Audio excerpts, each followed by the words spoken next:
Welcome my dear student. अभी आप देख रहे हैं mathematics channel Rajendra concept of mathematics, जहां मिलते हैं आपको हायर मैथमेटिक्स रिलेटेड अनेक टाइप का वीडियो। अगर वो यूनिवर्सिटी विद्यार्थी है तो उनकी पूरी सिलेबस इस चैनल पे अवेलेबल रहेंगे। जैसे कि अगर इंजीनियरिंग मैथमेटिक्स है या फिर बीएससी विद्यार्थी है, MSc, IIT JAM, NET, GATE, इस तरह के अनेक कंपटीशन तैयारी करने वाले विद्यार्थियों के लिए इस चैनल पे पूरी वीडियो पूरी बेहतरीन कॉन्सेप्ट के साथ अपलोड है। और अगर वो विद्यार्थी स्कूलिंग विद्यार्थी है तो उनको भी इस चैनल पे 11-12 के विद्यार्थी उनके भी सिलेबस जो है इस चैनल पे अवेलेबल रहेंगे। और अभी हम डिस्कस करने वाले हैं पार्टिकुलर इंटीग्रल, जिसका हेडलाइन में मैंने दे दिया है कि linear differential equation with constant coefficient, right. और पार्टिकुलर इंटीग्रल का डिस्कस आज हम पूरी डिफिनेशन के पूरी प्रक्रिया के साथ एक्सप्लेन करेंगे। और इसके पहले मैंने कॉम्प्लीमेंट्री फंक्शन, एक्सिलरी इक्वेशन सारा का डिस्कस किए हैं। अगर जो विद्यार्थी पहली बार है तो इसके पहले प्लेलिस्ट में जा करके पूरी वीडियो जो दिया गया है, अपलोड किया गया है, उसको अच्छा से देख लेंगे ताकि आज जो समझाए पार्टिकुलर इंटीग्रल इसको समझने में कोई दिक्कत ना हो सके, राइट।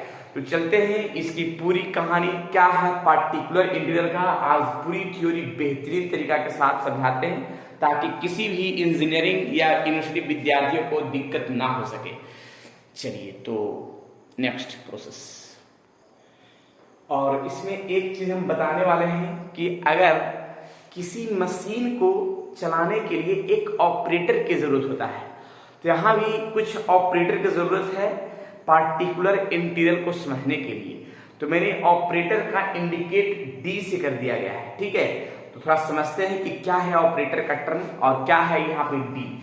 तो हम ऑपरेटर ये कहना चाह रहे हैं कि अगर फंक्शन में डी वाई डी एक्स, पूरी जब बेसिक के साथ हम क्लियर कर रहे हैं, अगर डी वाई डी एक्स है तो इस टर्म को हम इस टर्म से लिख सकते हैं डी वाई डी एक्स, और ये y इस फॉर्म को ऐसे भी लिख सकते हैं, या जो डी वाई डी एक्स है इस फॉर्म को d लिखते हैं और बगल में जो y है वो y है। यानी ये हम कहना ये चाह रहे हैं ना इस कंडीशन के अनुसार कि वेयर जो d है वो dy dx का ऑपरेटर टर्म है। यानी dy dx को हम d से इंडिकेट कर सकते हैं, कैपिटल D से। और ऐसा ही अगर हम d स्क्वायर हम लिखते हैं अर्थात डबल डिफरेंशिएशन, तो डबल डिफरेंशिएशन का इंडिकेट हम इस टर्म से किया जा सकता है, जिसको जैसे अगर डिफरेंशिएशन एक बार किया गया है तो उसको एक बार और डिफरेंशिएट करते हैं तो हम डबल डिफरेंशिएट के रूप में हम इंडिकेट कर सकते हैं। लेकिन एक चीज इसमें भी कंफर्म होता है कि इस फॉर्म को हम ये तो एक डी लिखते हैं और एक अंदर में भी डी बाई डी एक्स है, इसको भी डी से इंडिकेट कर सकते हैं। लेकिन इसका मेन टर्म लिख सकते हैं कि डी स्क्वायर, यानी डबल डिफरेंशिएशन को हम डी स्क्वायर से डायरेक्ट इंडिकेट कर सकते हैं। और भी अगर हम देखना चाहेंगे तो इस फॉर्म को ये भी हम काम कर सकते हैं कि अगर हम डायरेक्ट अप्लाई कर जा रहे हैं तो dq का डिफरेंशिएशन जो हम लिख सकते हैं dq के फॉर्म में, डायरेक्ट प्रोसेस। और इसी तरह से डॉट डॉट डॉट डॉट अगर ट्रिपल यानी 4 बार डिफरेंशिएट करेंगे तो d के पावर 4 होगा, और अगर n बार डिफरेंशिएट किया जाएगा तो इसको लिख सकते हैं d के पावर n और ये y का फॉर्म। तो ये है मेरा डिफरेंशिएशन का ऑपरेटर का इंडिकेट जो सामने दिख रहा है। अगर सिंगल बार डिफरेंशिएट किया गया है तो dy लिखेंगे, डबल बार के लिए डी स्क्वायर, ट्रिपल बार के लिए tq, 4 बार के लिए td4, dot dot dot n बार के लिए क्या d के पावर n। ये फॉर्म हम डिफरेंशिएशन से इंडिकेट करते हैं। लेकिन अगर इसी में हम थोड़ा और समझाएं कि अगर इंटीग्रेशन के लिए कुछ पार्ट होता है तो इसका जो d का है, ये d तो हो गया डिफरेंशिएशन के लिए, लेकिन अगर 1/d का इंडिकेट करते हैं यहां भी अगर हम सोचा जाए तो 1/d का अगर इंडिकेट करते हैं ना, अब इस फॉर्म में 1/d जो होता है इंटीग्रेशन के लिए टर्म से क्या जाता है, इंटीग्रेशन का पार्ट है जिसको हम लिख सकते हैं इस तरह का पार्ट। ठीक है, अब यहाँ पे तो ये तो कंफर्म हो गया कि अगर हम लिखते हैं ऐसे कि 1/d और यहाँ x लिखते हैं 1/dx, तो समझ जाइए कि x का इंटीग्रेशन पूछा जा रहा है। अगर 1/d है और यहाँ x है तो एक चीज कंफर्म है कि x का इंटीग्रेशन पूछा जा रहा है, तो x का इंटीग्रेशन जो है x² 2 होता है। तो इस तरह से हम इंडिकेट कर सकते हैं इंटीग्रेशन को 1/d के फॉर्म से, राइट, जिसको हम इसमें एक form with respect to x भी लिख सकते हैं, यहाँ पे विथ रिस्पेक्ट टू x का फॉर्म से। ठीक है, अब अगर हम और भी हम टर्म सेट कर सकते हैं, अगर मान लिया यहाँ पे ऐसे लिख दिया जाए कि 1/d और यहाँ x³ दे दिया जाए, यानी x के रिस्पेक्ट में, तो समझ जाइए कि x³ का इंटीग्रेशन x के पावर 4/4 होगा। जैसे हम जनरली इंटीग्रेट करते हो वैसा ही करना है, सिर्फ यहाँ पे एक चीज ऑपरेटर समझना है कि d जो है डिफरेंशिएशन का, लेकिन 1/d जो है इंटीग्रेशन का टर्म इंडिकेट किया गया है। लेकिन इसमें हम एक चीज और हम समझना चाह रहे हैं कि अगर 1/d का स्क्वायर और यहाँ x² रहता है तो इसका इंटीग्रेट यानी डबल बार इंटीग्रेट किया जाएगा। डबल बार इंटीग्रेट का मतलब है कि अगर हम एक बार इंटीग्रेट करते हैं d² का, तो देखिए एक बार तो इंटीग्रेशन रह जाएगा और एक बार जब रह जाएगा तो x² का इंटीग्रेशन एक बार क्या होता है x के पावर 3/3, राइट। अब एक बार और हम इंटीग्रेशन करेंगे तो पहले तो इंटीग्रेशन से मेरा कांस्टेंट टर्म बाहर हुआ और x के पावर 3 का इंटीग्रेशन एक बार और तो 4/4, यानी इस फॉर्म को लिख सकते हैं x के पावर 4/12।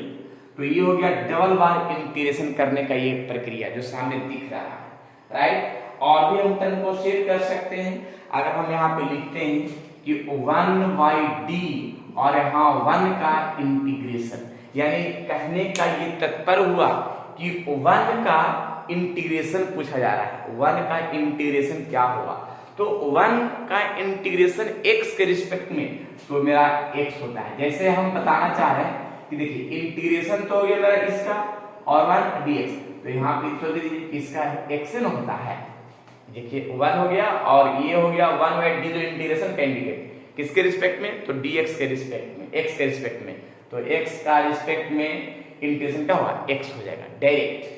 चलिए तो ये तो समझ में आ गया, यानी एक हम टर्म आसान तरीके से बताना चाह रहे हैं कि 1/d का स्क्वायर है, जो मेरा समझ जाइए कि यहाँ पे डबल बार इंटीग्रेशन का टर्म इंडिकेट किया गया है। ठीक है, और अगर 1/d³ किया गया है तो इसमें भी एक चीज समझना है कि यहाँ पे मेरा ट्रिपल बार इंटीग्रेट किया गया है। ठीक है, तो बस इसमें एक शॉर्ट तरीका है जो सामने मैंने इंडिकेट कर दिया गया, ये 1/d का और ओनली d का, तो ये ऑपरेटर है जो सामने कंफर्म है और क्लियर है।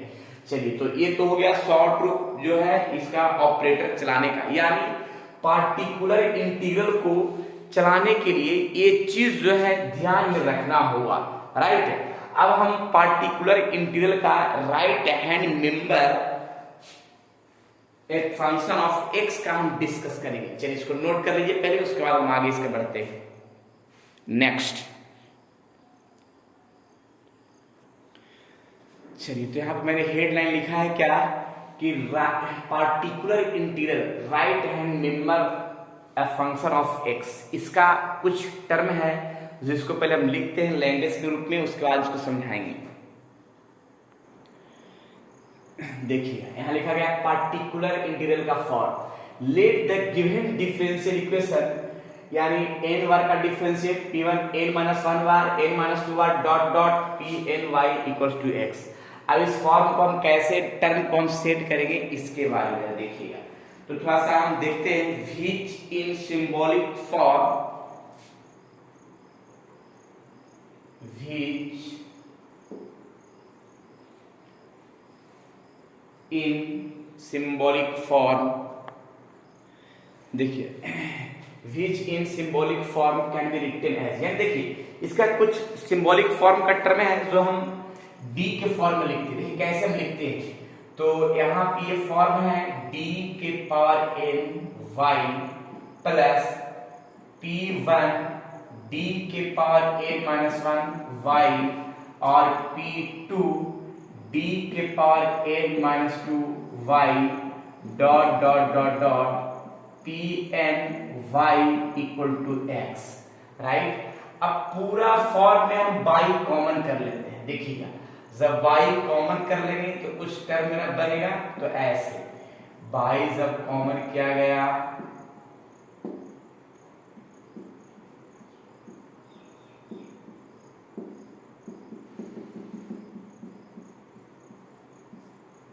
y कॉमन कर लिया गया, ये फंक्शन का फॉर्म, और ये फंक्शन का फॉर्म में हम d के रूप में हम मान लेते हैं, वेयर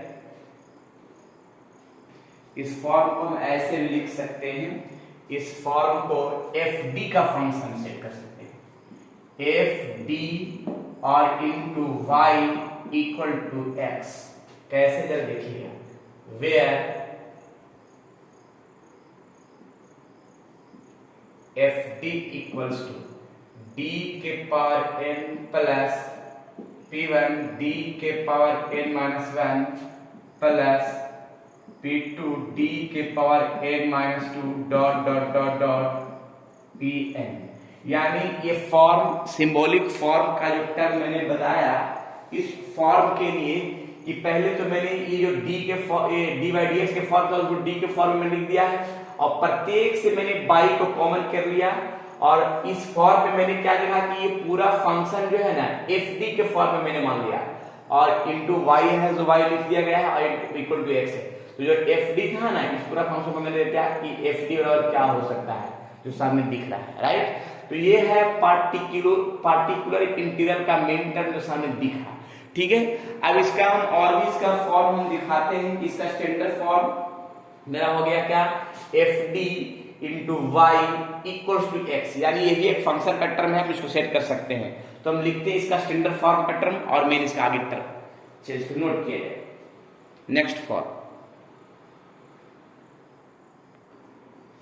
देखिए, अब थोड़ा सा रूल लिखवाते हैं क्या क्या इसको समझना है। तो standard form of higher order differential equation, इसका क्या है स्टैंडर्ड फॉर्म, इसके बारे में देखिए। एफ डी, अभी थोड़ा देर पहले F D into Y equals to X लिखे थे, तो एक्स का जो फॉर्म है इसका हम टर्म देते हैं एक फंक्शन के रूप में क्यू एक्स का टर्म के लिए, राइट। और यहाँ पे अब हम क्या करेंगे कि इसका हम पार्टिकुलर इंटीग्रल निकालेंगे।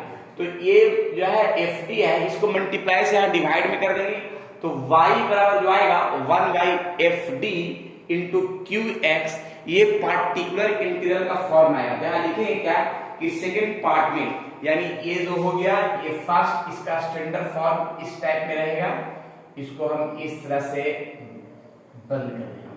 अब जरा देखिए इसका सेकेंड टर्म का, ठीक है। चलिए, तो particular integral method of finding particular integral, जिसको हम पीआई से इंडिकेट कर सकते हैं।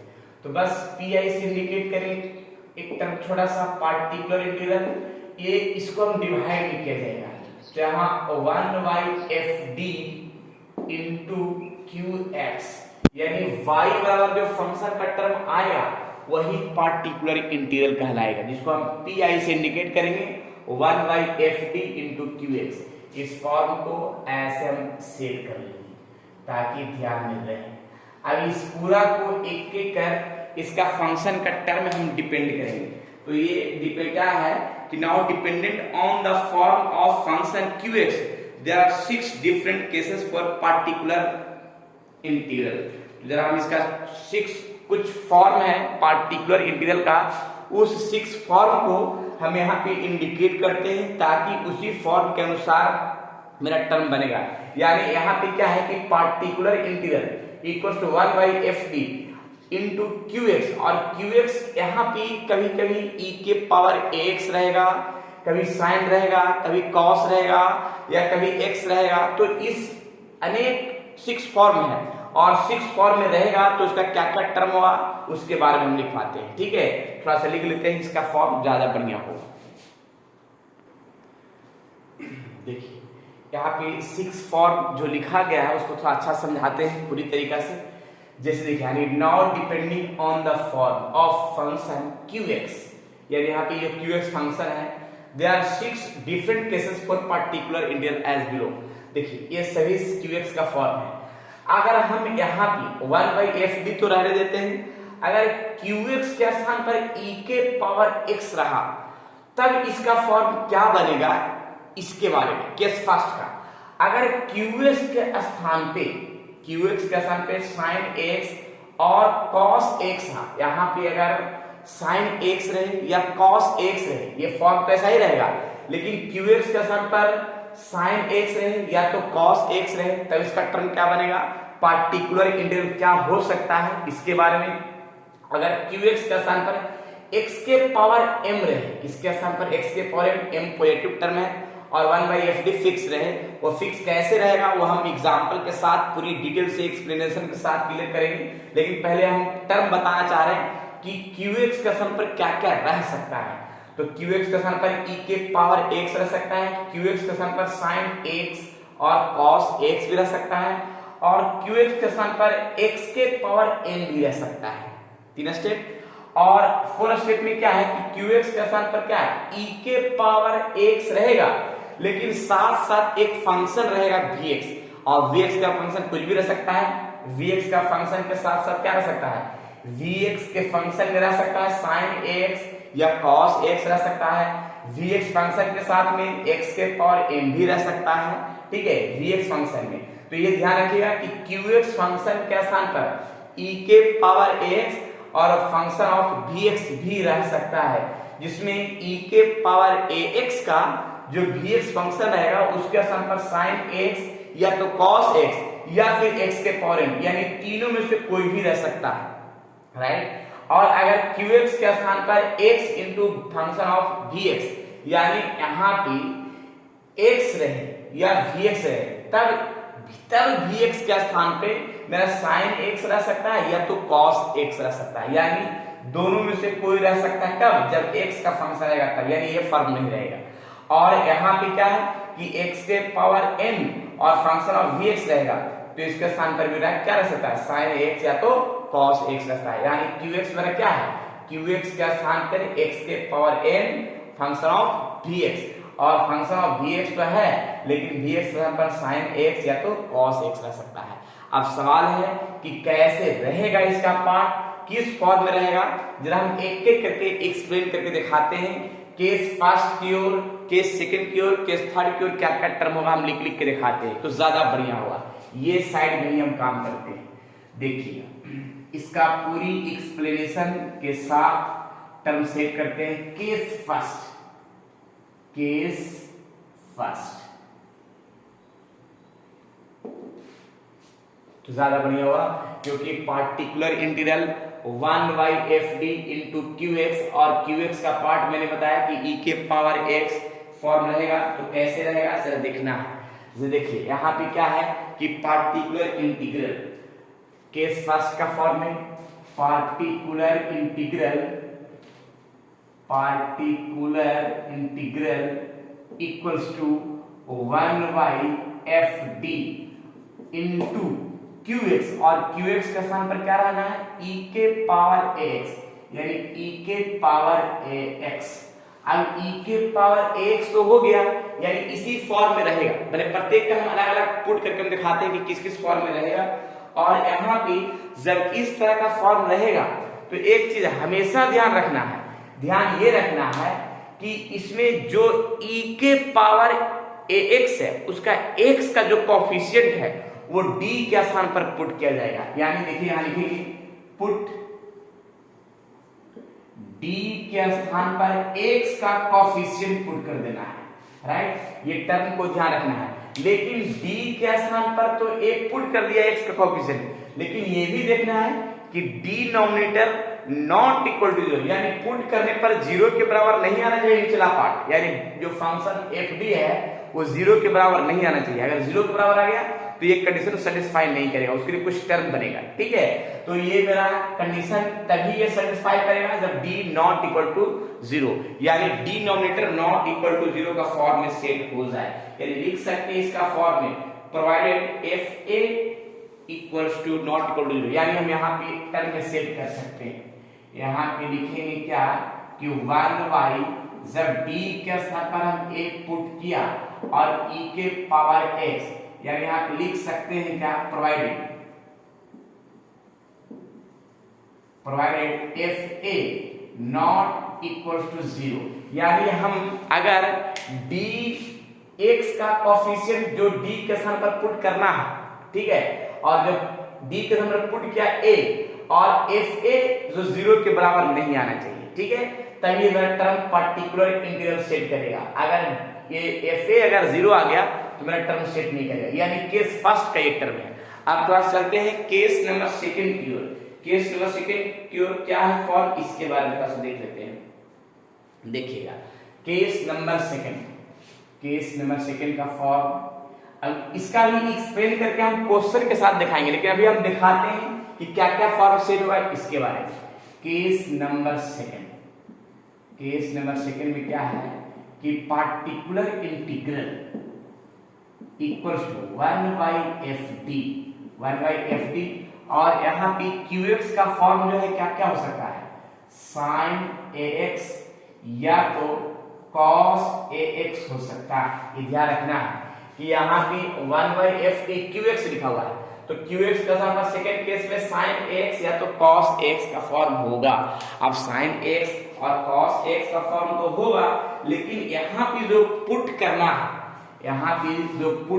है, जब देखिए sin x और cos x रहेगा तब उसके लिए पुट करना है d square equals to minus a square, यानी ये ध्यान रखना है कि d स्क्वायर जो है पुट करना है, जो x का कोफिशिएंट है तो स्क्वायर करके और उसके आगे माइनस इसके स्थान पर पुट करना ds के स्थान पर। लेकिन यहां पे ये भी लिखना है कि provided that denominator not equal to 0, यानी डिनोमिनेटर 0 के बराबर नहीं होना चाहिए। यहाँ पे थोड़ा सा कट रहा है तो हम इसको जो है ना नीचे लिख देते हैं, इसका हम फॉर्म को नीचे सेट करते हैं। That D square denominator equal to 0, यानी डिनोमिनेटर 0 के बराबर नहीं होना चाहिए। यानी इस फॉर्म को हम यहाँ पे इस पार्ट में सेट कर सकते हैं। क्या सेट कर सकते हैं, एफ डी है तो यहाँ पे d के स्थान पर माइनस a स्क्वायर का टर्म सेट करेंगे और लिखेंगे क्या sin ax और cos ax का फॉर्म, राइट। तो इस तरह से हम सेट करेंगे कब, जब qx का स्थान पर sin ax और cos ax का पार्ट है तब हम d स्क्वायर के स्थान पर माइनस a स्क्वायर पुट किया जाएगा। ये ध्यान में रखना है। यानी केस नंबर सेकंड का पार्टिकुलर इंटीग्रल का ये रूप है जो सामने दिख रहा है। अब केस नंबर थर्ड की ओर चलते हैं, जो देखिएगा इसका केस नंबर थर्ड का फॉर्म, इसका भी थोड़ा देख लेते हैं। देखिएगा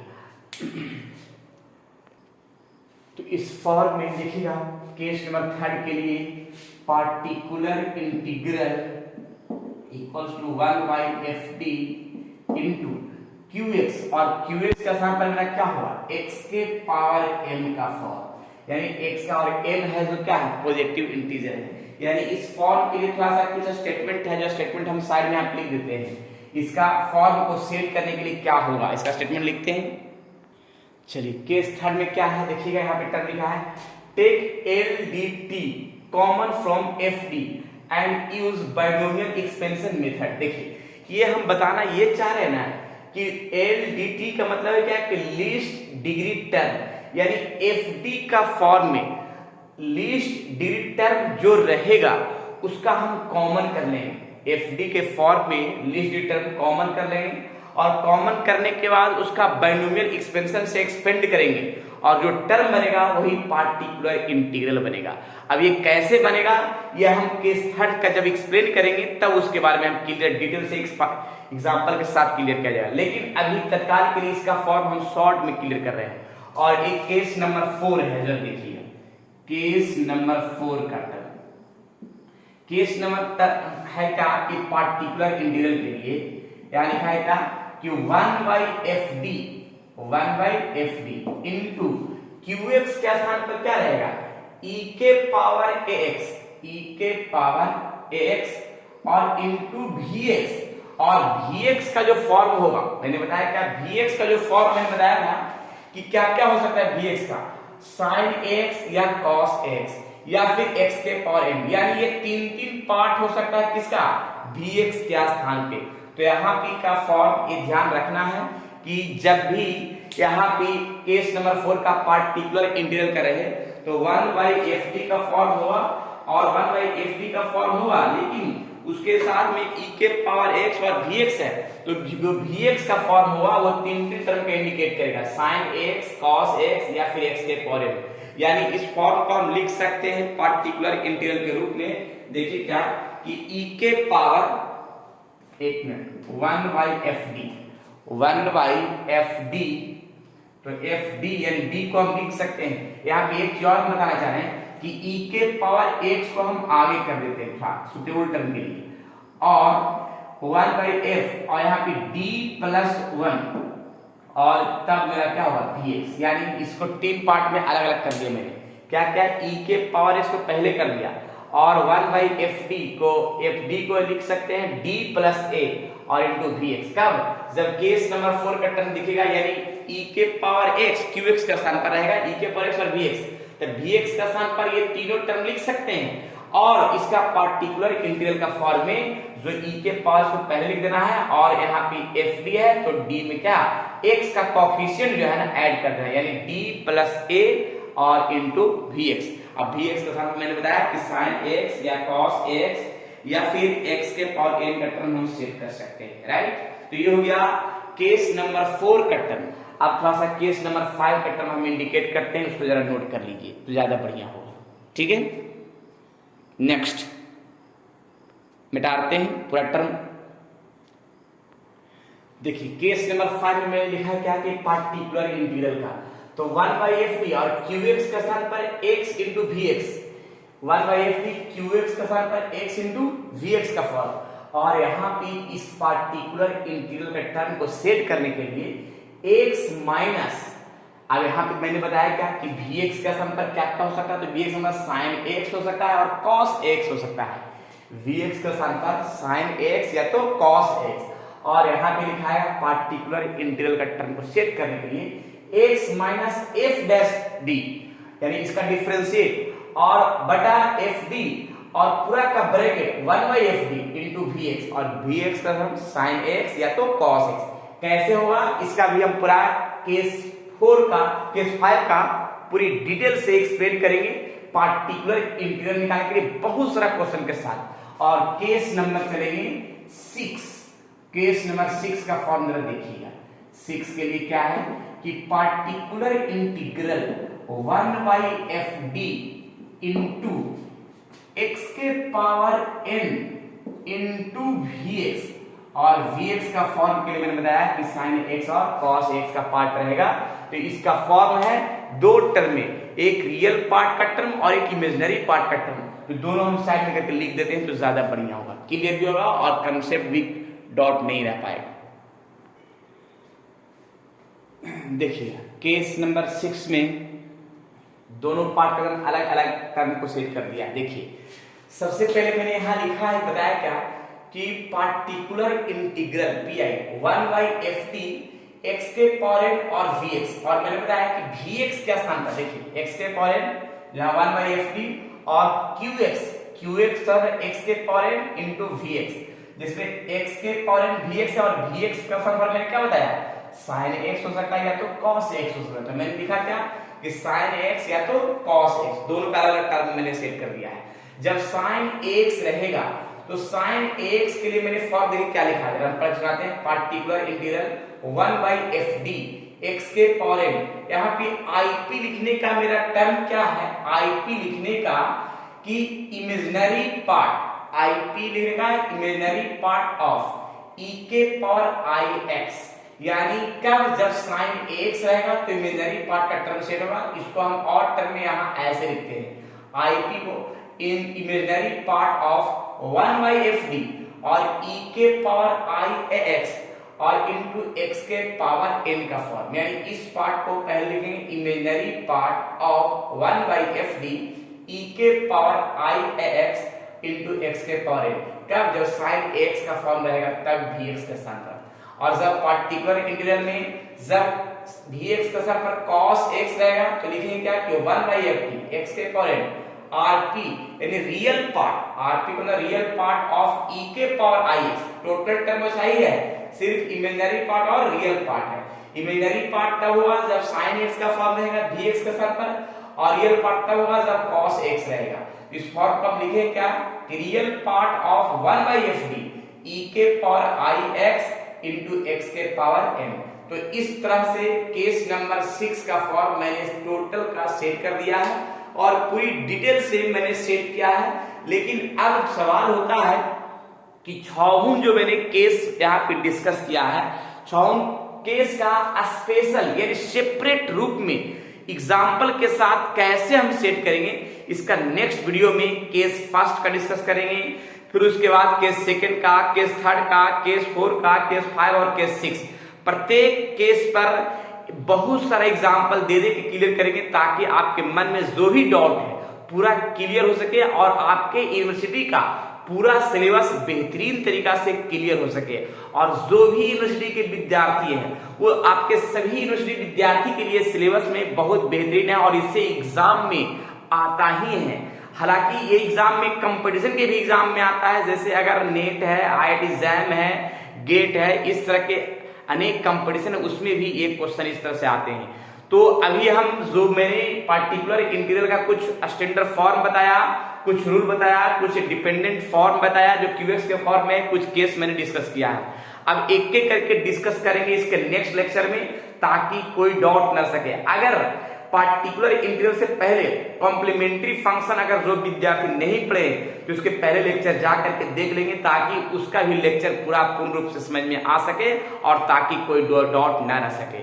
चलिए तो आज इतना ही, फिर नेक्स्ट वीडियो में मिलते हैं नए थ्योरी नए क्वेश्चन के साथ। जब तक के लिए आप लोग खुश रहिए, स्वस्थ रहिए और मस्त रहिए और पढ़ते रहिए पूरी differential equation with constant coefficient, यानी higher differential equation, higher order differential equation का पार्ट अभी हम बता रहे हैं। ठीक है, कॉम्प्लीमेंट्री फंक्शन और पार्टिकुलर इंटीग्रल के लिए। चलिए, और अगर ये वीडियो अच्छा लगा तो लाइक कीजिए, सब्सक्राइब कीजिए और विद्यार्थियों में जरूर शेयर कीजिए ताकि जो विद्यार्थी को नहीं समझ में आ रहा है उनको भी ये चीज समझ में आए और पूर्ण रूप से इसका डिटेल भी कहानी पता चले। चलिए ठीक है, तो फिर नेक्स्ट वीडियो मिलते हैं इसका पूरी एक्सप्लेनेशन के साथ। जय हिंद।